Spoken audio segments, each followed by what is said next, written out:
मैं तो बाबूलाल मरांडी जी से ये कहूँगी कि इतनी तकलीफ क्यों उठा रहे, इतना मत बोलिए। बस एक उपलब्धि का श्रेय ले लीजिए कि हमने आदिवासियों का जो है पहचान, नामो निशान जो है मिटा दिया है इस देश में। अब इस देश में हमारी गिनती बतौर आदिवासी की नहीं होगी, हमें हिंदू की भीड़ में शामिल किया जाएगा और हमारी तो सब कुछ खत्म है। तो फिर हम लोगों को इसमें कमर कस लेना है कि ऐसी सरकार जिसने पिछले 10 साल में हमारा सर्वनाश किया, क्या अगले हम और 5 साल का उसको हम वक्त देंगे? ऐसी सरकार को क्या हम अपने पूर्ण सर्वनाश करने वाली जो सरकार है, क्या उसको हम लोग अपने बीच में आने देंगे? हमारे यहाँ झारखंड से ही ये कहा जाता है कि हर बार आंदोलन यहाँ से शुरू होता है और इसी बात का विरोध जो हमने किया कि 11 फरवरी के सम्मेलन का विरोध करते हुए जो प्रेस कॉन्फ्रेंस किया था, वो दूसरे प्रदेश में बैठे हुए आदिवासियों तक भी पहुँच गया। और महाराष्ट्र की जो शाखा है अखिल भारतीय आदिवासी विकास परिषद की, उन्होंने 1 फरवरी को जो है वहाँ पर विशाल मीटिंग करके डीलिस्टिंग के खिलाफ अपना मोर्चा शुरू कर दिया है। तो इसी तरह से हम लोगों को जब तक आदिवासी अपने हक अधिकार की लड़ाई नहीं लड़ेंगे, हमारे पूर्वजों ने किया और संघर्ष करना तो आदिवासियों की नियति में, किस्मत में लिखा हुआ है, वो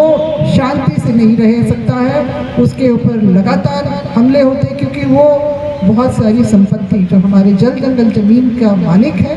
तो उसको बेदखल करने के लिए लगातार षड्यंत्र होते हैं। इसीलिए हम लोग को हमेशा सतर्क रहना है और अपनी लड़ाई को धारदार करना है। चुनावी वर्ष है और हम लोगों को इस बात को जो है अपने समाज के कोने कोने पर इस बात को पहुंचाना है कि उठो, जागो और आगे बढ़ो अपने हक अधिकार की लड़ाई लड़ने के लिए। आज हम लोग यहाँ पर आए हैं, हम लोग राज्यपाल महोदय के नाम से ज्ञापन यहाँ पर सौंपेंगे और उनसे बस यही है हमारी गुजारिश कि क्योंकि वो झारखंड के कस्टोडियन हैं, यहाँ पर आदिवासियों के कस्टोडियन हैं, तो वो अपनी जिम्मेदारी को जो है बिल्कुल उसके अनुरूप निभाते हुए कि आदिवासी जनता क्या चाहती है, किस संकट में पड़ी हुई है, इस बात को भले वो उसी पार्टी से हैं जो केंद्र में बैठी हो, मगर अगर उनको यहाँ पर बिठाया गया है तो उनको अपनी जिम्मेदारी ईमानदारी से निभाते हुए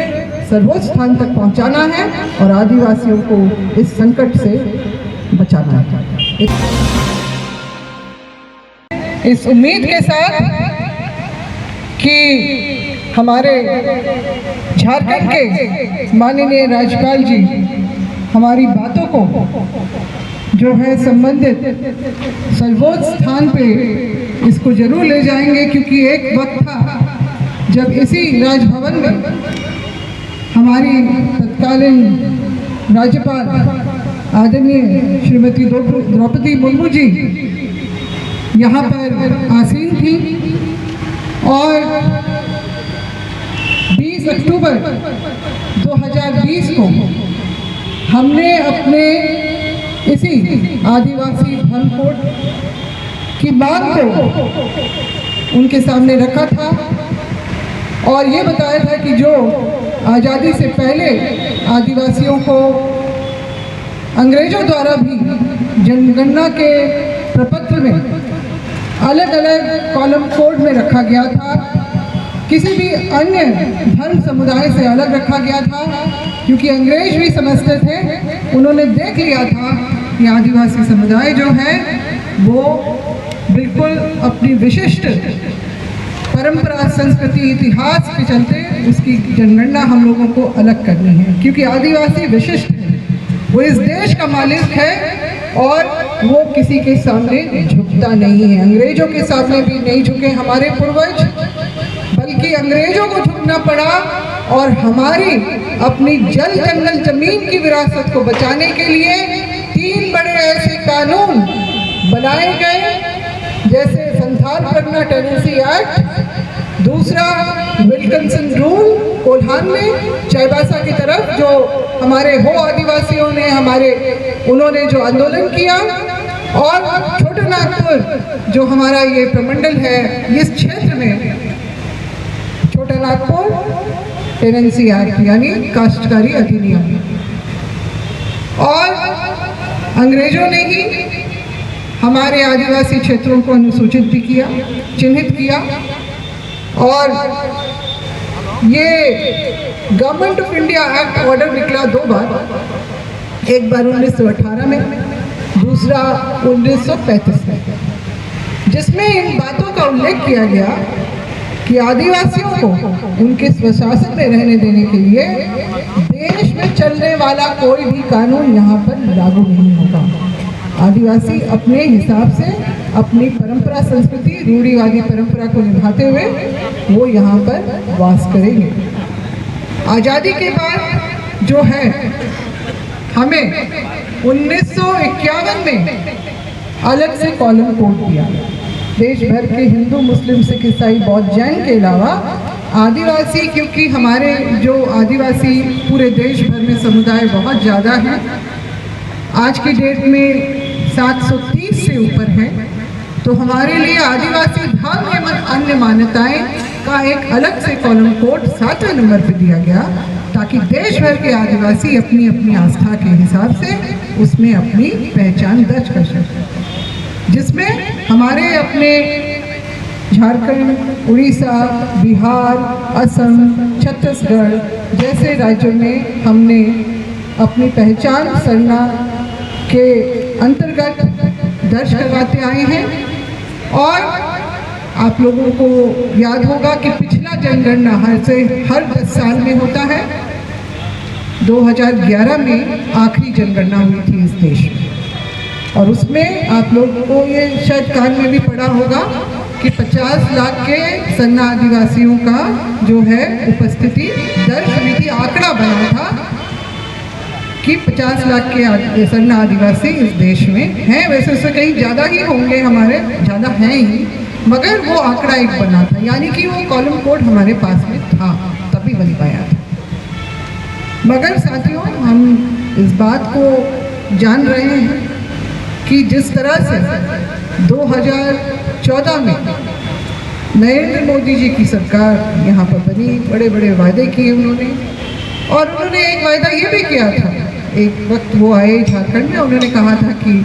मेरी सरकार बनेगी, मैं सरना कोड दूंगा। सरना कोड तो दूर की कौड़ी है, आज की डेट में हमें ये पता चला है कि हमारा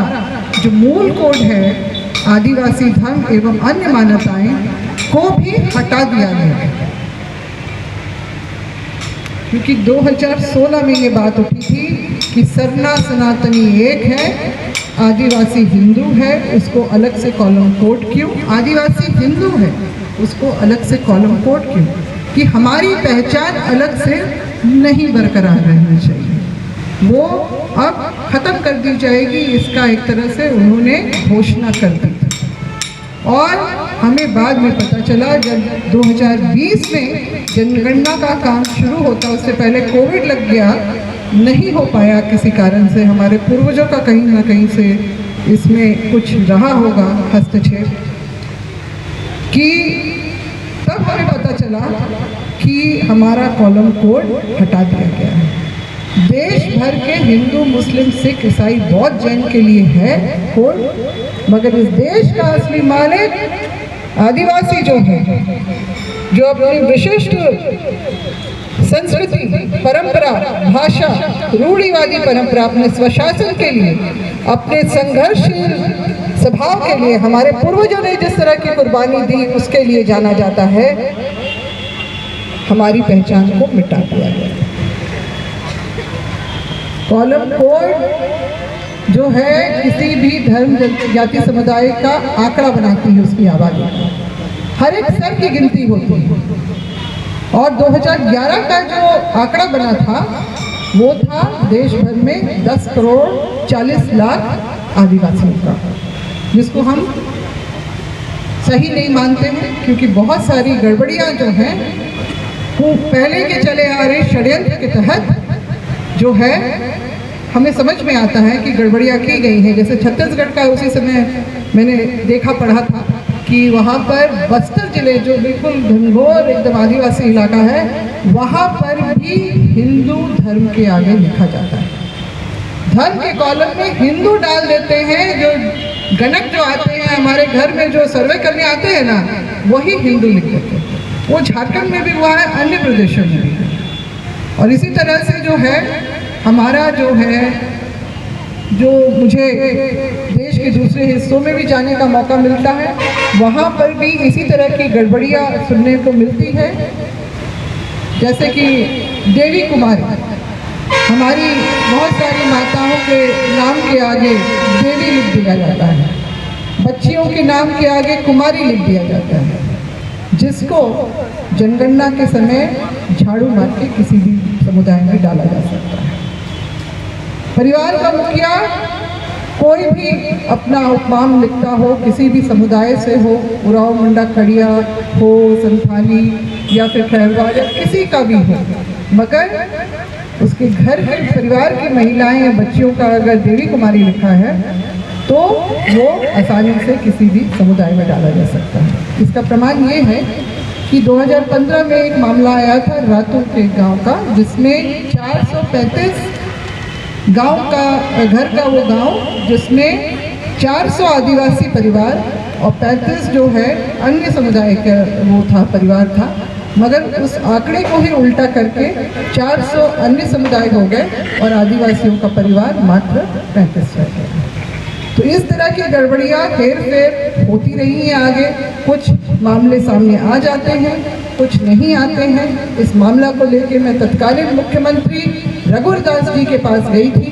और उन्होंने आश्वासन दिया था कि उसको वो देखेंगे, समझेंगे, सुधराएंगे, मगर उन्होंने इस पर कोई कार्रवाई नहीं की। बल्कि 2015-16 में ही हमने देखा कि CNT एक्ट में जिस तरह से उन्होंने जमीन को अपने कब्जे में लेने के लिए, पूंजीपतियों के खाते में डालने के लिए उन्होंने जिस तरह से संशोधन लाने का प्रयास किया था, और हमारे आदिवासियों ने उसका जी तोड़ जो है, सबने, विभिन्न संगठनों ने और समाज ने उसमें अपना जोरदार विरोध दर्ज किया था, तो उनको बैकफुट में जाना पड़ा था। मगर दुर्भाग्य से जो हमारे प्रति जो संस्थागत षड्यंत्र चलते हैं, उसमें हमारा जो है सरना सनातनी एक है 2016 में, और आदिवासी को हिंदू घोषित करते हुए उन्होंने कॉलम कोड हटा दिया। ये सारा कुछ जो हमारे खिलाफ चलता रहा। आपको याद होगा 2018 में भी जो अनुसूचित जाति जनजाति अत्याचार निवारण अधिनियम में भी जिस तरह से छेड़छाड़ करने की कोशिश की गई थी, पूरे देश भर में जलजला हुआ था। हमारे अपने यहाँ के बच्चों को भी मारा पीटा गया था बुरी तरह से, बस इसलिए क्योंकि वो उसका विरोध कर रहे थे। इस तरह की तानाशाही जो रवैया हमारे आदिवासियों के प्रति अपनाती रही है सरकार, उन्होंने 2019 में भी जो है तकरीबन 20 लाख आदिवासियों को जो है पलायन करने के लिए पूरा उन्होंने खाका बना दिया था, ये कहते हुए कि इतने जो आदिवासियों के हाथ में उनका जमीन का पट्टा नहीं है, जंगल का पट्टा नहीं है, तो इनको यहाँ से बाहर जाना पड़ेगा। चुनावी साल था, इसलिए उस पर रोक लगाई गई, नहीं तो हमारे बहुत भाई बहन अभी तक जो है बेघर हो चुके हैं। तो ये सारा सिलसिला हम लोग देख रहे हैं। UCC जो सामान्य कोड लागू करने की भी जो बात थी, जिसका हम आदिवासियों ने और विभिन्न जो अपने समुदाय ने भी किया, मगर आदिवासियों ने भी अपनी सभ्यता संस्कृति को संरक्षित करने के लिए इसका जोरदार विरोध किया कि हमारे विशिष्ट जो सभ्यता संस्कृति है, देश के विभिन्न कोनों में जो विभिन्न समुदाय है आदिवासियों की, सबकी अपनी अपनी जो है व्यवस्थाएं हैं, उसको एक कोड के अंतर्गत नहीं डाला जा सकता है, उसका विरोध किया। 2020 में हमने जो है कोड की मांग की, वापस करो। 2021 में भी मैंने और यहाँ पर मौजूद हैं प्रेम साही मुंडा जी, हम लोग गए रजिस्ट्रार जनरल ऑफ इंडिया गृह मंत्रालय के कार्यालय में, और फिर वहाँ पर हमने इन सब बातों को रखा कि आदिवासी अपना कॉलम कोड, अपनी पहचान दर्ज करने के लिए वापस जा रहा है। तो ये सब बातों को दरकिनारा करते हुए उन्होंने कहा कि धन पे आधारित गणना अब जनगणना नहीं होगी, मगर साथ ही साथ वो फॉर्मेट भी हमारे जैसे आप जैक का देख रहे हैं ना, उसी तरह का पकड़ा दिया और उसमें हमने 6 कोड देखे, 7वां कोड नदारा था। हमने उसी समय फिर से अपनी मांग को रखा और उनसे कहा, जो सीट पे बैठे थे, कि हमारा आदिवासियों की अपनी पहचान वापस करना। साथियों, 2023 में नवंबर के महीने में जैक के द्वारा, झारखंड एकेडमिक काउंसिल के द्वारा एक ऑनलाइन एप्लीकेशन अपलोड किया जाता है नेट, जिसमें 8वीं कक्षा के बच्चों के लिए, छात्र छात्राओं के लिए राष्ट्रीय छात्रवृत्ति के लिए आवेदन मांगा जा रहा है। आप लोग जानते हैं कि झारखंड एक आदिवासी राज्य है, क्योंकि इसको 5वीं अनुसूची का राज्य का दर्जा मिला हुआ है। और इस फॉर्म में आप लोग देख सकते हैं मांग के भी कि जहाँ धर्म का कॉलम है वहाँ पर हिंदू के लिए, मुसलमान के लिए, ईसाई के लिए, सिख के लिए, जैन के लिए कोड है, मगर आदिवासी बच्चों के लिए नहीं है। यानी ये कंफर्म करता है कि जो उन्होंने पहले कहा था कि आदिवासी हिंदू है, अलग से कॉलम कोड क्यों, इनकी पहचान अलग से क्यों बरकरार रहे, इनको हम हिंदू ही बना के रखेंगे, तो ये प्रमाणित करता है इन्होंने हमको डिलिस्ट कर दिया है। एक तरफ ये ईसाई में धर्मांतरित लोगों को ये कहते हैं कि हिंदू धर्म में वापसी करो, नहीं तो डिलिस्ट कर दिए जाओगे, नहीं तो डिलिस्ट कर दिए जाओगे, हिंदू धर्म में वापसी करो। ये हमारे जनजातीय सुरक्षा मंच के जो हमारे अभियान चला रहे थे देश भर में, और इन्होंने 24 दिसंबर पिछले साल 2023 में इन्होंने यहाँ डिलिस्टिंग की रैली की और यही डुगडुगी बजाई है। और उस रैली में शामिल होने वाले जो हमारे आदिवासी भाई बहन कई ऐसे थे जिनको ये पता ही नहीं था कि वो रैली में क्यों शामिल हुए, उनको ये पता ही नहीं था कि हिंदू धर्म की बातें हो रही हैं। यहाँ पर मंच पे जो बैठे, वहाँ पर मंच पे जो बैठे थे अगुवागण, जिसमें हमारे अपने झारखंड के ही बहुत ही सम्मानीय, जिनकी मैं बहुत इज्जत करती रही हूँ, जो 7-8 बार लोकसभा के सदस्य रहे हैं, सांसद रहे हैं और उपाध्यक्ष रहे लोकसभा के, कड़िया मुंडा जी, जिनकी अध्यक्षता में ये सारा जो जनजातीय सुरक्षा मंच का ये रैली आयोजन किया गया, वो मंच पे बैठ के हिंदू धर्म में वापसी की बात कर रहे थे, हिंदू धर्म की वकालत कर रहे थे। तो एक तरफ हमारी अपनी विशिष्ट परंपरा संस्कृति, हमारे जो अपने जो आदिवासियत है, उसकी बात नहीं की गई। और ये वो ही नेता है जो कभी भी आदिवासी के उन्नति की, उसकी शिक्षा की, उसके रोजगार की, सरना कोड की बात नहीं करते, मगर वो हिंदू धर्म की बात करते हैं। तो ऐसे नेताओं को ही इस्तेमाल किया जा रहा है आदिवासियों को ही खत्म करने के लिए। और डिलिस्टिंग का जो ड्रामा पूरे साल, पिछले साल चला, वो असल में अपने उस करतूत के ऊपर पर्दा डालने का था, ताकि आदिवासी जो भोला भाला है, सीधा साधा है, उसको हम बरगला के, उसको हम चुनाव में उसका हम वोट ले लें और फिर उसी का वोट लेके हम उसी का सर्वनाश करने का पूरा काम भी हम लोग करते हैं। डिलिस्ट किया है हम लोगों को, डिलिस्ट मतलब कोड हमारा खत्म किया। हमें अब इस देश के बतौर अलग से हमारी पहचान नहीं रह गई, हमारे वो आंकड़े नहीं बनेंगे, हमारा वो दस्तावेज नहीं तैयार होगा जिसमें हमारे अपने अधिकार सुरक्षित हो सके। हमारे लिए अलग से कोई नीति निर्धारण नहीं होगी, कोई योजना नहीं बनाई जाएगी आदिवासियों की। ट्राइबल सब प्लान, हमारा आरक्षण विभिन्न स्तरों का, चाहे वो स्कूल में पढ़ने वाला बच्चा हो, कॉलेज में पढ़ने वाला बच्चा हो, या नौकरी के आशा पाने वाला जो हमारा युवा हो, सबका अधिकार इन्होंने एक झटके में मिटा दिया, बस इसीलिए अपना सपना पूरा करने के लिए। इनका सपना क्या है कि आदिवासियों को खत्म करना, जो 1994 में नागपुर में अपना एजेंडा बनाया था और संपूर्ण हिंदू राष्ट्र बनाना। तो आदिवासी क्या हिंदू बनाए जाने की वेदी में बलि का बकरा बनने के लिए तैयार है क्या? बिल्कुल नहीं। क्या हम लोग अपनी पहचान, अपने पूर्वजों को, संघर्ष को भूलने के लिए तैयार है क्या? विरासत को हम लोग मिटते हुए देखने के लिए तैयार है क्या? तो फिर आदिवासी हमारे भाई बहन जागो, हमारा सर्वनाश कर दिया गया है। और अगर भाजपा और इसके विंग के जितने लोग जो अपना चला रहे हैं, आज मैं सुबह ही मैंने प्रभात खबर हमारे यहाँ गुमला एडिशन आता है, देखा कि जनजातीय सुरक्षा मंच के लोग जो हैं गांव-गांव में घुस के आदिवासियों को 11 फरवरी को जो होने वाला जनजातीय सम्मेलन है उसमें आने के लिए प्रेरित कर रहे हैं, ये बताते हुए जो मैंने अभी गिनवाया आपको, आदिवासी महिलाओं को राष्ट्रपति बनाना, झारखंड अलग राज्य करने का श्रेय आदिवासी मंत्रालय, धरती आबा बिरसा मुंडा की जयंती पे जो गौरव दिवस मनाने का जो ऐलान, और साथ ही साथ 8 आदिवासियों का नरेंद्र मोदी की मंत्रालय में शामिल होना। इतना कुछ होते हुए भी हमारा सर्वनाश हो गया। तो फिर कौन सी उपलब्धि भाजपा जो है आदिवासियों के बीच में गिराना चाहता है? मैं तो बाबूलाल मरांडी जी से ये कहूँगी कि इतनी तकलीफ क्यों उठा रहे, इतना मत बोलिए,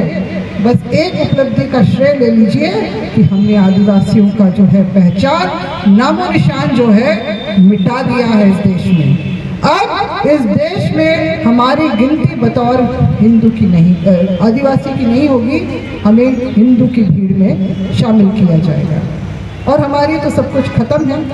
तो फिर हम लोगों को इसमें कमर कस लेना है कि ऐसी सरकार जिसने पिछले 10 साल में हमारा सर्वनाश किया, क्या अगले हम और 5 साल का उसको हम वक्त देंगे? ऐसी सरकार को क्या हम अपने पूर्ण सर्वनाश करने वाली जो सरकार है, क्या उसको हम लोग अपने बीच में आने देंगे? हमारे यहाँ झारखंड से ही ये कहा जाता है कि हर बार आंदोलन यहाँ से शुरू होता है, और इसी बात का विरोध जो हमने किया कि 11 फरवरी के सम्मेलन का विरोध करते हुए जो प्रेस कॉन्फ्रेंस किया था, वो दूसरे प्रदेश में बैठे हुए आदिवासियों तक भी पहुँच गया। और महाराष्ट्र की जो शाखा है अखिल भारतीय आदिवासी विकास परिषद की, उन्होंने 1 फरवरी को जो है वहाँ पर विशाल मीटिंग करके डीलिस्टिंग के खिलाफ अपना मोर्चा शुरू कर दिया है। तो इसी तरह से हम लोगों को जब तक आदिवासी अपने हक अधिकार की लड़ाई नहीं लड़ेंगे, हमारे पूर्वजों ने किया, और संघर्ष करना तो आदिवासियों की नियति में, किस्मत में लिखा हुआ है, वो शांति से नहीं रह सकता है, उसके ऊपर लगातार हमले होते हैं, क्योंकि वो बहुत सारी संपत्ति जो हमारे जल जंगल जमीन का मालिक है, तो उसको बेदखल करने के लिए लगातार षड्यंत्र होते हैं। इसीलिए हम लोग को हमेशा सतर्क रहना है और अपनी लड़ाई को धारदार करना है। चुनावी वर्ष है और हम लोगों को इस बात को जो है अपने समाज के कोने कोने पर इस बात को पहुंचाना है कि उठो, जागो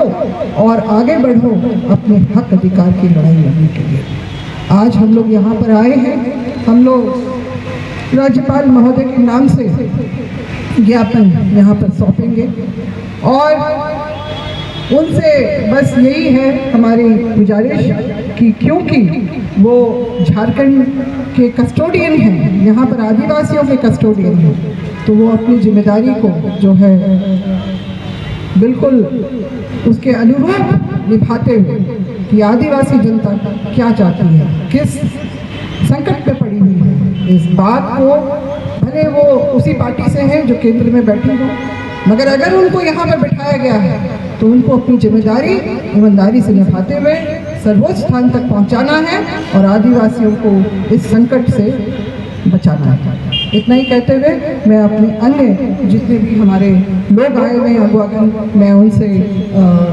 निवेदन करूंगी कि आप लोग भी अपनी अपनी बातों को रखें। हमारे जितने लोग भी यहाँ पर आए हैं और जो लोग नहीं भी आए हैं उन तक हमारे इस आंदोलन उलगुलान की जो है गूंज पहुँचे और आदिवासी समाज आगे बढ़े। धन्यवाद।